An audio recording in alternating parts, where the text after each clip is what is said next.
कन्नौज में आती है ऐसा लगता है कि अखिलेश यादव और सुब्रत पाठक के बीच बड़ी पर्सनल लड़ाई है, अब सिर्फ पॉलिटिकल नहीं है मामला। अखिलेश यादव जी की टिकटें घोषित हो रही थी, उनका नाम ही नहीं आ रहा था, और जबकि 2 साल पहले कह चुके थे भैया अरे भैया न बोल के कोनो भेड़िया हो गए। हमने कहा महाराज वोट खरीदे हैं, प्रशासन ने नहीं डरवाई है। कितनी अब 2 साल जीतने के लिए साड़ छोड़ मैंने आप बिजली काट देंगे, साड़ छोड़ देंगे, बम्बा काट देंगे, बंधा काट देंगे, मेड़ काट देंगे। तो बताओ साड़ रखाने क्या योगी नहीं आएंगे क्या? अगर मुख्यमंत्री रहते सरकार के काम आपके खाते में जाएंगे तो भारत के प्रधानमंत्री के काम मेरे खाते में नहीं जाएंगे क्या? ललन टॉप चुनाव यात्रा पावर्ड बाय मंगलदीप। प्रार्थना की महक प्रार्थना के बाद भी, प्रार्थना की महक प्रार्थना के बाद भी। नमस्कार, मेरा नाम सौरभ द्विवेदी है। ये ललन टॉप की लोकसभा चुनाव यात्रा है।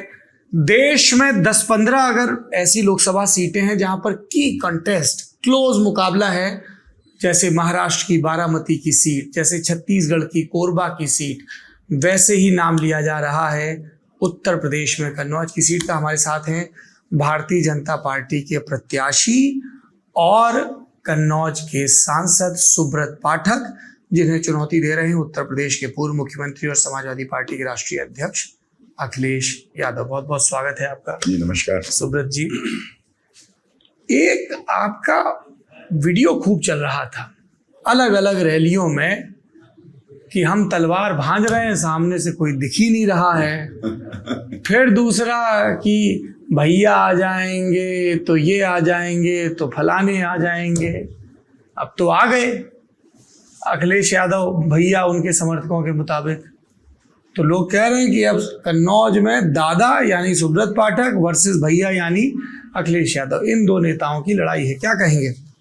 नहीं देखो, वीडियो क्या, एक अपने कार्यकर्ता सम्मेलन था, तो कार्यकर्ता सम्मेलन में मैं भाषण दे रहा था, तो अपने कार्यकर्ताओं से चर्चा करते हुए मैंने ये कहा था कि दरअसल 2 साल पहले ही अखिलेश यादव जी ने कहा था कि मैं कन्नौज से चुनाव लड़ूंगा। तो जब कन्नौज से चुनाव लड़ने की बात वो यहाँ से यहीं कन्नौज में बोल के गए थे, तो उसके बाद में मेरी टिकट घोषित हो गई। तो मेरी तो उनकी तो अपनी भाई खुद की पार्टी है, वो तो अपनी कभी भी घोषित कर सकते हैं। 2 साल पहले कही गए थे। उसके बाद आप तो देखो कि भारतीय जनता पार्टी ने जो अपनी टिकट घोषित की, उसमें पहली टिकट जो थी वो देश के प्रधानमंत्री नरेंद्र मोदी की थी। सीधा है, स्वाभाविक है कि जब सेना का जब लड़ाई पे जाती है तो सेनापति सबसे आगे खड़ा होकर मोर्चा अगर लेता है तो सेना जीतती है, और यदि सेनापति पीछे खड़ा होता है तो स्वाभाविक है कि मनोबल टूट जाता है उसकी सेना के सैनिकों का। हमारे प्रधानमंत्री जी ने अपनी सीट पर जहाँ से लड़ते हैं वहीं से सबसे पहली टिकट उनकी घोषित हुई, हमारी पार्टी ने की। उसके बाद में हमारी टिकट भी घोषित हुई। अखिलेश यादव जी की टिकटें घोषित हो रही थी, उनका नाम ही नहीं आ रहा था, और जबकि 2 साल पहले कह चुके थे।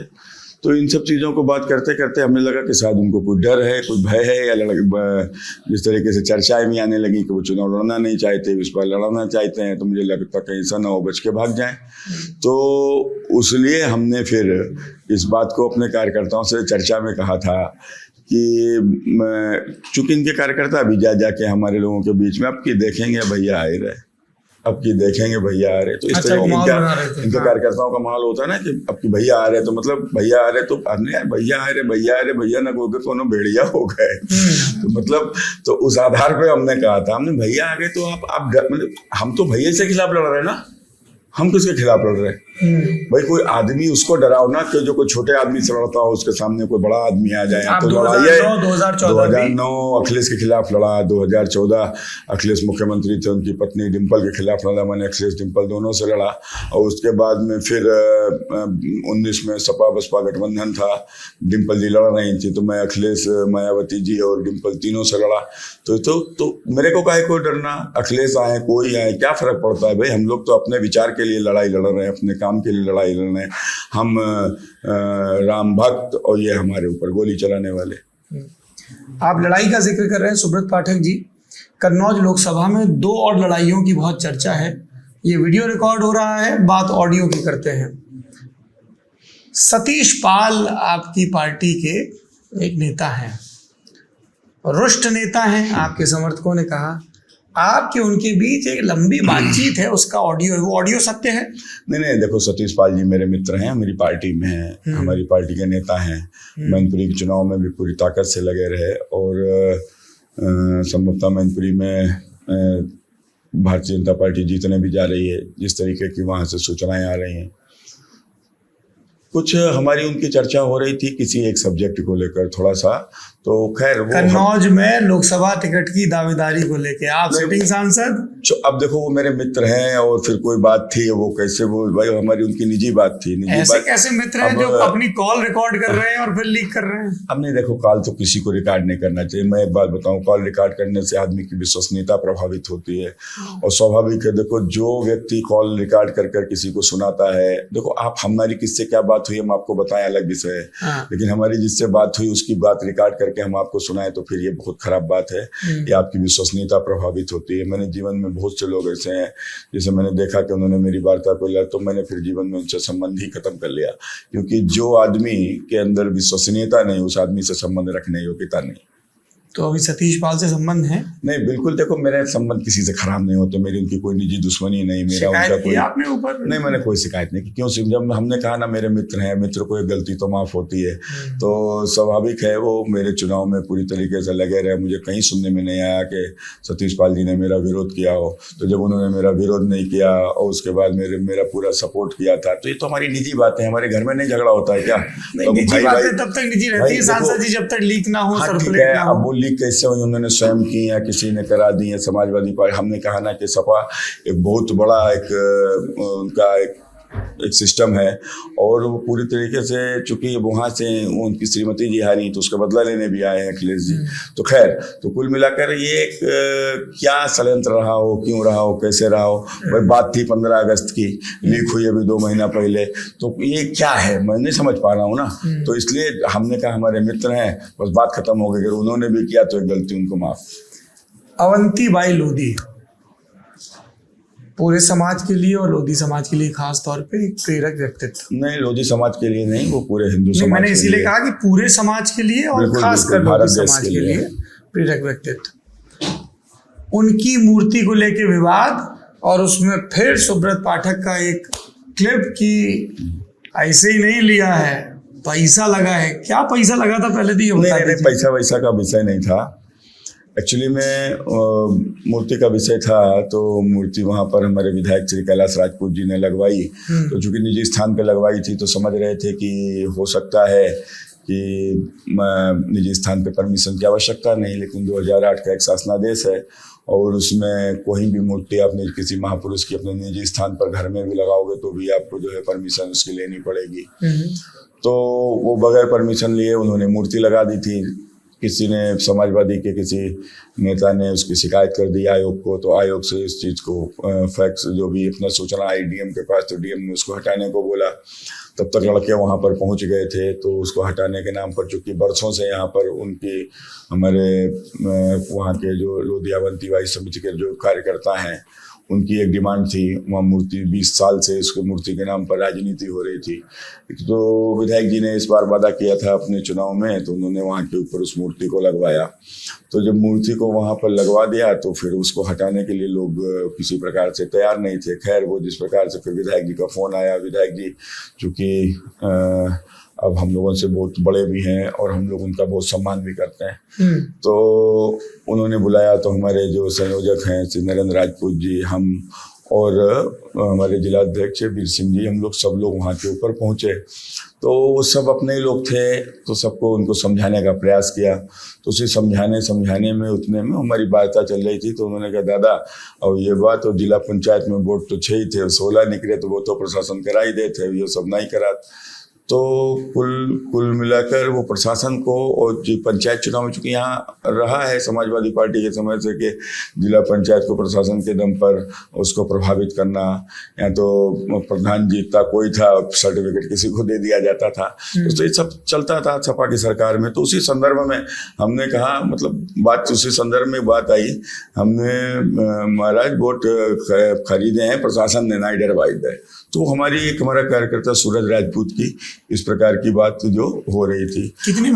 अब उतना, अपनी बात तो सुनिए पूरी। हाँ। तो उसके बाद में वो उतना ही काट के उतना ही काट के जो है और के महाराज वोट खरीदे हैं प्रशासन ने डलवा के पर्टिकुलर समाज के लिए कि पर्टिकुलर समाज के लिए उसको बार बार सुनो। जब मेरा पहले तो वो तो मामला चला गया। अब रात हुई तो खैर वो मूर्ति का विषय सब लोगों को सहमति हो गई।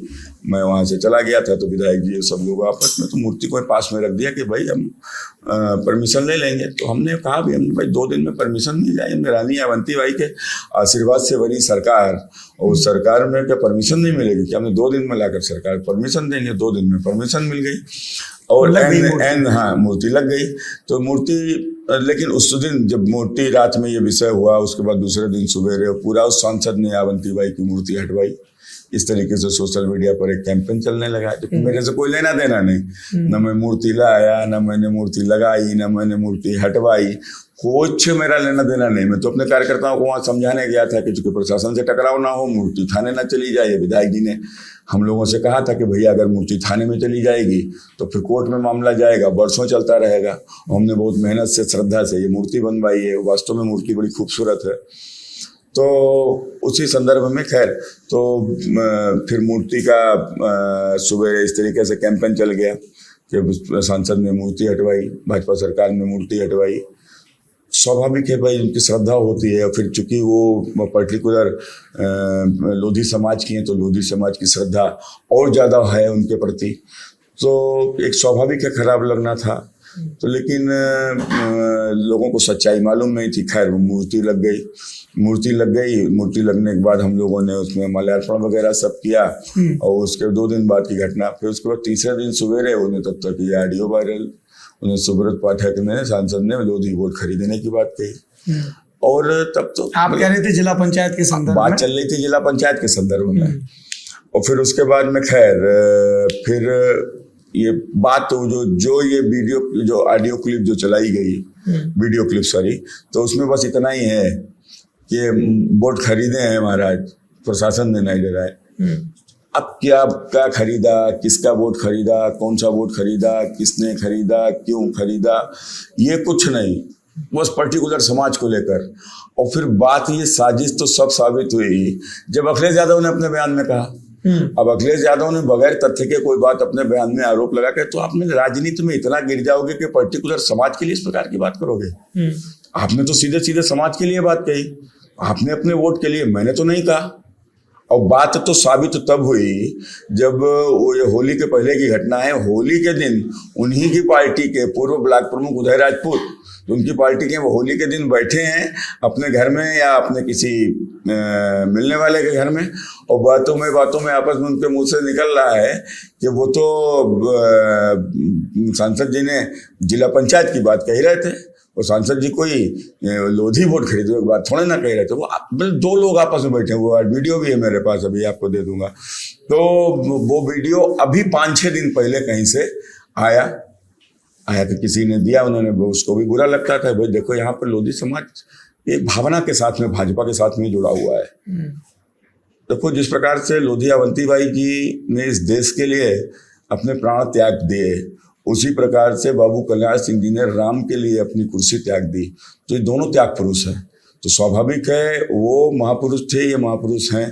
तो कुल मिलाकर बाबूजी से बड़ी अगाध आस्था है लोगों की। तो वो भारतीय जनता पार्टी के साथ में उनकी श्रद्धा जुड़ी हुई है और वो भाजपा को वोट देते हैं। उनका वोट कहीं माना भी नहीं जाएगा, लेकिन इस कारण से वो आया। उसने जब मुझे बहुत खराब लगता है दादा, आपके ऊपर इस प्रकार से झूठा आरोप लगाया जाता है, दादा देख लो।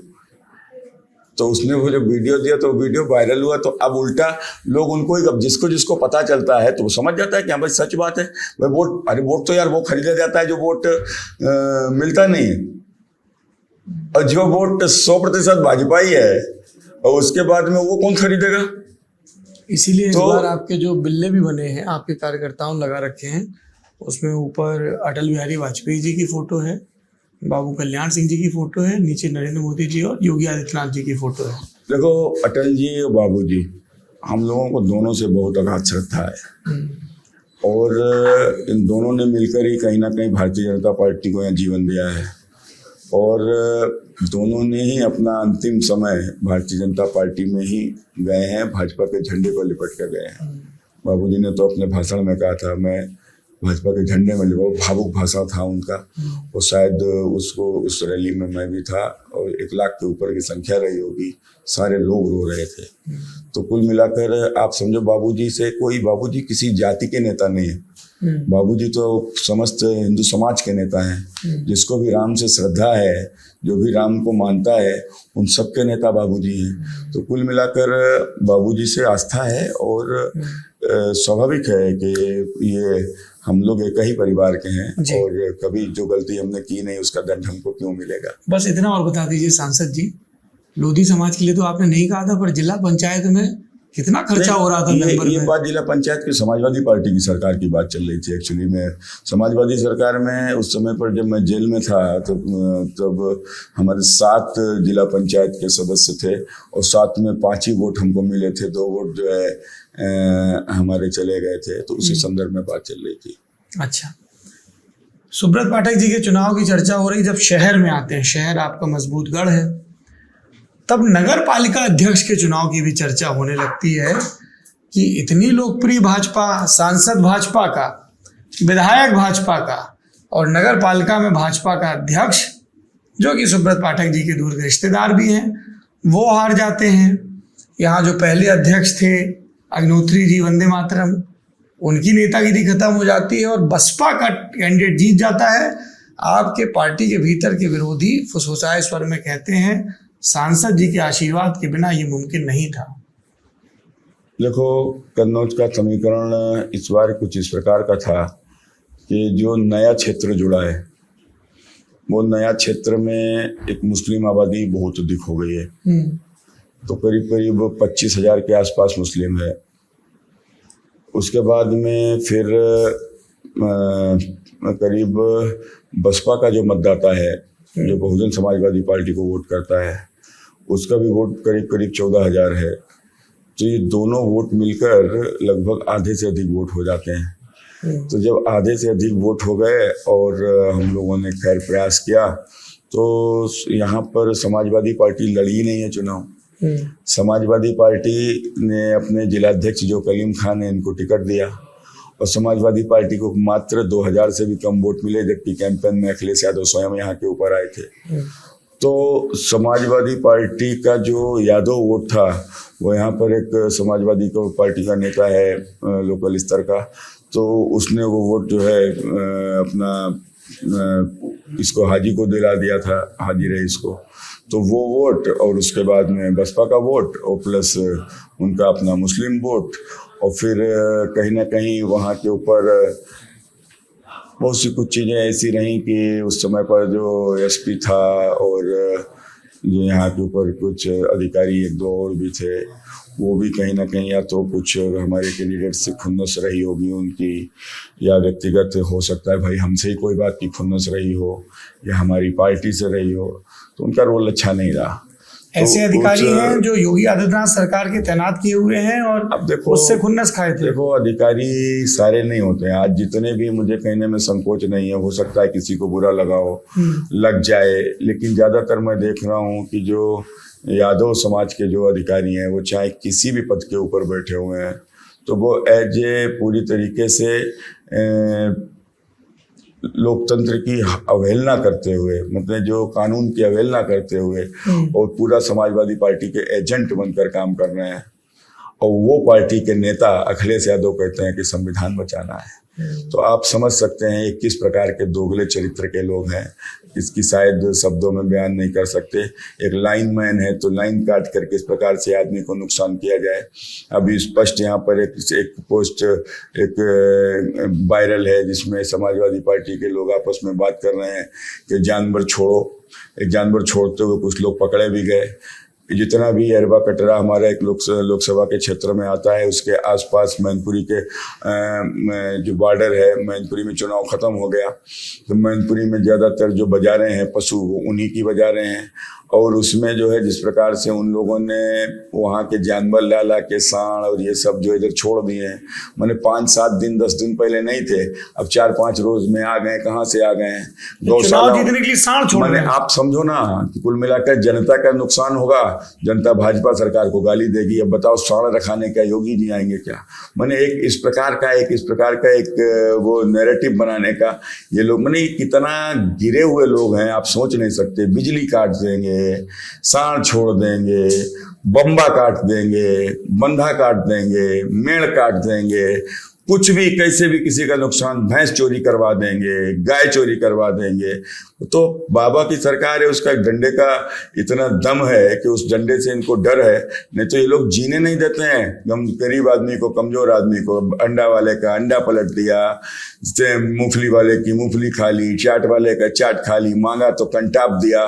कोई भला आदमी बेचारा निकल के जा रहा है, चौराहे पे 4 गुंडे बैठे हैं, तो जब तक शराब के पैसे नहीं दोगे आगे नहीं बढ़ोगे। तो इस प्रकार से मैंने एक सांप्रदायिक माहौल यहाँ के ऊपर बनाना, और सांप्रदायिक माहौल में जो एक सांप्रदायिक गुंडों को संरक्षण देना। वो बहन बेटियों को छेड़ते हैं, कोई बोलने वाला नहीं, मंदिरों को थूकते हैं, कोई बोलने वाला नहीं। ये सब होता था, आंखों से देखा है। और शायद ये सब ना होता सौरभ जी, मैं राजनीति में होता ही नहीं, मैं तो व्यापारी आदमी था अपना, अच्छा नहीं, लेकिन बर्दाश्त हुआ ये सब मुझसे और आया इधर। और जब आया तो जनता ने मुझे सपोर्ट किया। मैं तो मुलायम सिंह जी का बेटा नहीं, तो बहुत साधारण परिवार। मेरे पिताजी को कौन जानता था भाई? मेरे एक आध मोहल्ले के लोग जानते होंगे, शहर के कुछ लोग जानते होंगे, जो परिवार को लोग जानते होंगे शायद वो लोग जानते होंगे, कुछ व्यापारी जानते होंगे। मेरे पिताजी को शहर के बाहर तो कोई जानता नहीं था। तो बहुत साधारण परिवार से आया हूँ। और उसके बाद मैं यहीं कन्नौज में गलियों में रहा हूँ, खेला हूँ, यहीं पर पढ़ा हूँ। ये PSM कॉलेज है, यहाँ पर सब पढ़ते थे, मैं भी यहीं के ऊपर पढ़ा हूँ, शिशु मंदिर में पढ़ा हूँ। तो कुल मिलाकर यहाँ के बीच से आया हूँ अपना। अगर ये सब गुंडागर्दी और ये आतंक नहीं होता समाजवादी पार्टी का, तो मैं क्यों राजनीति में आता। 2014 में लोकसभा चुनाव के नतीजे आए, आप सपा के कैंडिडेट डिंपल यादव जी से लगभग 20,000 वोटों से हारे। 2019 के नतीजे आए, आपने सपा कैंडिडेट डिंपल यादव जी को लगभग 13,000 वोटों से हराया। इस बार का आपका क्या अनुमान है? 2024 में क्या हो सकता है सुब्रत पाठक के मुताबिक? देखो 2000 जब चुनाव था 19 का, सपा बसपा का गठबंधन था। बसपा की भी बड़ी ताकत कन्नौज में है और वो सपा के साथ थी। मैं समझता हूँ अखिलेश और डिंपल में कोई बड़ा अंतर नहीं है, दोनों एक ही हैं। उसके बाद मैं चुनाव 13,000 से जीत गया था। इस बार बसपा का गठबंधन नहीं है। पिछली बार सपा की सरकार के 2 ही साल हुए थे, सब सिस्टम पूरा इनका था, ब्लॉक प्रमुख प्रधान सब मैक्सिमम इनके जीते थे, जिताए गए हुए थे। और एक बड़ी इनके पास में ताकत थी। कुल मिलाकर जिला पंचायत अध्यक्ष इनके थे, तो नगर पालिका पंचायतों में इनके थे। आज स्थिति बिल्कुल उलट है। आज हमारे विधायक हैं, हमारे सारे ब्लॉक प्रमुख हैं, जिला पंचायत के सारे अध्यक्ष हमारे हैं, हमारे 70-80% प्रधान हमारे हैं। और उसके बाद में आप हमारे जो जितने क्या नाम नगर पालिका पंचायत 13 हैं, 13 में 11 हमारे साथ में हैं और 10 हमारे हैं। 10 हमारे हैं। कन्नौज के विधायक उत्तर प्रदेश सरकार के मंत्री भी हैं, मुख्यमंत्री जी यहाँ आए हैं, तो अब सिस्टम आपका बैठा हुआ है, गृह मंत्री जी यहाँ आए हैं। हाँ। तो स्वाभाविक है कि जब भारतीय जनता पार्टी जमीन पे भी मजबूत है और टेबल पे भी मजबूत है। आखिरी सवाल, अखिलेश यादव रैलियों में और उनके समर्थक चौक चौराहों पर कहते हैं कि कन्नौज एक नेशनल पॉलिटिकल मैप पर है, क्योंकि अखिलेश यादव ने या उसके पहले मुलायम सिंह यादव ने यहाँ का प्रतिनिधित्व किया, मुख्यमंत्री रहते हुए मेडिकल कॉलेज, ये पार्क वो पार्क सब गिनवाते हैं। सुब्रत पाठक भी सांसद के तौर पे 5 साल का कार्यकाल पूरा कर चुके हैं। इस दावे पर आपका काउंटर क्या है? देखो, क्या एक मुख्यमंत्री की तुलना सांसद सुब्रत पाठक से करनी चाहिए? मुख्यमंत्री की तुलना मुख्यमंत्री से करनी चाहिए, सांसद की तुलना सांसद से करनी चाहिए। सुब्रत पाठक सांसद बतौर तुलना अखिलेश यादव सांसद से यदि हो तो अच्छा है। मैं कन्नौज से सांसद था, ये आजमगढ़ से सांसद थे। हमने 5 साल क्या काम किया, आपने क्या किया, जरा इसका उत्तर दो अखिलेश जी। तो कुल मिलाकर उसमें आप कुछ नहीं, आप हाथ खड़े कर दोगे। आपने सही से अपनी निधि का इस्तेमाल भी नहीं किया होगा। आप कोरोना में एक बार अपनी कॉन्स्टिट्यूंसी में गए भी नहीं होगे। और उसके साथ साथ आपने कभी, कन्नौज भी सांसद रहे, आपने कोई सवाल खड़ा किया संसद में? कन्नौज के विकास के कोई मुद्दे को उठाया आपने? नहीं उठाया। हमने उठाए, उनके परिणाम भी आए रेलवे में और तमाम सारे यहाँ के फूलों के लिए, खेती के लिए, यहाँ पर किसानों के लिए, आलू के किसानों के लिए, यहाँ के इत्र के व्यवसाय के लिए तमाम सारे मुद्दे मैंने संसद के भीतर उठाए। तमाम सारे क्वेश्चन कन्नौज से संबंधित पूछे, तमाम विभिन्न विषयों पर पूछे। मैंने सिनेमा के द्वारा फैलाए जा रहे लव जिहाद का मुद्दा भी संसद के भीतर उठाया। अखिलेश जी बताओ आपने कौन सा, चाहे अपने विचारधारा का ही बताओ, कोई मुद्दा उठाया हो आपने? कोई कन्नौज को लेकर कोई सवाल खड़ा किया हो? कन्नौज को लेकर कोई विषय संसद के भीतर रखा हो? नहीं रखा होगा अखिलेश जी। तो कुल मिलाकर क्यों तो आप सवाल खड़े करते हो कि हाँ आप 4, 6, 8 काम अपने गिनाते हो मुख्यमंत्री रहते हुए। तो मुख्यमंत्री रहते तो मुख्यमंत्री की तुलना तो मुख्यमंत्री से होती है ना। तो मुख्यमंत्री की तुलना करनी है, आपने एक्सप्रेस वे बनाया तो हमारी सरकार ने जीटी रोड का डबल एक्सप्रेस वे बनाया, कितना शानदार एक्सप्रेस वे बना हुआ है। आपने मेडिकल कॉलेज बनाया, हमने मेडिकल कॉलेज को पीजी क्लास में बदलने के लिए हमने अपनी सरकार से काम कराया और उसके बाद में आज यहाँ 58 सीटों का नोटिफिकेशन जारी हो गया है, पीजी क्लासेस चालू हो जाएंगी। कितने सारे रोगों के यहाँ विशेषज्ञ डॉक्टर यहाँ के ऊपर आएंगे। और इसके अतिरिक्त आप देखो कि हम लोग औद्योगिक शहर यहाँ के ऊपर बसा रहे हैं 500 हेक्टेयर में, उसका जमीन अधिग्रहण हो चुका है। और उसके अतिरिक्त आप हम लोगों ने ये पराली किसान की और गोबर ये सब खरीद के इसको बायोगैस बनाने का भी एक पूरा प्लांट सरकार की ओर से 15 एकड़ में हमारा जनखत में लगने जा रहा है। तो एक सब देखो, इनके सारे अधूरे काम तो हमने ही पूरे किए, इन्होंने किए क्या? और उसके बाद में यहाँ पर जो हमारे कलाकारों के लिए एक बढ़िया मुक्ताकाशी मंच देखो बगल में, यहाँ FFDC क्या नाम है यूपीटी के बगल में बन रहा है। तो कितना सारा काम आप देखो, चारों तरफ रोडों का नेटवर्क है, क्या इनकी सरकार का है क्या? तो कुल मिलाकर आप ये सब काम हमने, बाकी काम 2 साल कोरोना में गए और फिर आप इतने काम गिनोगे, गरीब का मकान बना वो नहीं गिनोगे क्या? 60,000 से ऊपर मकान हमारे यहाँ गरीबों के बने, 4 लाख के ऊपर लोगों के यहाँ सम्मान निधि आती है, कितने लाखों के तादाद में शौचालय बने, उज्ज्वला योजना के गैस चूल्हे सिलेंडर बटे, ये किसके खाते में जाएगा? अगर मुख्यमंत्री रहते सरकार के काम आपके खाते में जाएंगे तो भारत के प्रधानमंत्री के काम मेरे खाते में नहीं जाएंगे क्या? और फिर जनता ने मुझे देश के प्रधानमंत्री नरेंद्र मोदी को चुनने हेतु यहाँ से सांसद चुना था, तो मेरा जो कर्तव्य था मैंने जनता का वोट ले जाकर नरेंद्र मोदी जी को दे दिया। अब आप बताइए, अगर मैं सांसद नहीं होता, यहाँ से समाजवादी पार्टी का सांसद होता, तो उसका वोट धारा 370 के पक्ष में जाता कि विपक्ष में जाता? सुब्रत जी, बाकी जगहों पे हम देखते हैं कि राजनीतिक प्रतिद्वंदता है, एक लड़ाई है। कन्नौज में आती है ऐसा लगता है कि अखिलेश यादव और सुब्रत पाठक के बीच बड़ी पर्सनल लड़ाई है, अब सिर्फ पॉलिटिकल नहीं है मामला, एक निजी खुन्नस सी दोनों तरफ से दिखती है। देखो, खुन्नस तो भाई उनकी है, स्वाभाविक हो ही जाएगी। जब 2012 में जिसकी पत्नी निर्विरोध हो गई हो और उसके सामने 2000 कैसे हो गई थी निर्विरोध? अभी तो कैसे हो गई थी? डंडा के दम पे, डंडा था, मुख्यमंत्री थे। अब जो मुख्यमंत्री होता है तो स्वाभाविक है, उनके गुंडे सब बैठे थे गेट के ऊपर। तो पूरी कहानी है मेरे पास, सब पूरा स्टोरी मेरे तो सोशल मीडिया पे भी डाला है हमने, आप देखिए उसको। तो कुल मिलाकर बड़े, आप नवाब यादव वगैरह का नाम नहीं लेते हैं इस दौरान? नहीं, देखो ये सब हम लोग एक साथ पढ़े हुए हैं और उसके साथ तो समाजवादी पार्टी ने अन्याय किया है। अच्छा, अब आपको नवाब यादव की भी फिक्र हो रही है? नहीं हो रही है, वो उन्होंने जो कर्म किया होगा शायद उसके कारण से ये सब होगा। देखो, कुल मिलाकर आदमी को अपने अंदर झांक के देखना होगा। आपने अगर किसी के साथ गलत किया है तो आप एक बात याद रखना, मेरी दादी कहा करती थी, निर्धन को न सताइए जाकी बुरी है हाय। तो कुल मिला के निर्धन माने गरीब नहीं, निर्धन माने कमजोर, ये जो बेचारा लड़ नहीं सकता, जो कहीं ना कहीं जो बहुत ही उस अवस्था में है, तो उसको अगर आप सताओगे तो ठीक है, कुछ नहीं कर पाएगा, आपने बेचारा रो के रह जाएगा, लेकिन दिन भर आपको बैठकर कोसेगा। तो देखो, अगर कोई किसी को कोसता है तो आप एक बात मानो कि सब यहीं पर होता है। मैंने ऊपर वो बेकार की बातें हैं, सबके ऊपर जाकर हिसाब होता है, हिसाब यहीं होता है। और आपको हिसाब आपके जीवन काल में ही होता है। और अगर आपको नहीं होता है तो शायद आपके बच्चों को भोगना होता है, भोगना पड़ेगा, सबको भोगना पड़ेगा। अखिलेश जी भी भोग रहे हैं और जिसने भी जिसके साथ में खासकर गरीब कमजोर के साथ गलत किया भोगेगा भैया जरूर। ऑन दैट नोट ये बातचीत समाप्त कर रहे हैं। आप सुन रहे थे कन्नौज के सांसद और भाजपा के प्रत्याशी सुब्रत पाठक को। देखते रहिए ललन टॉप की चुनावी यात्रा।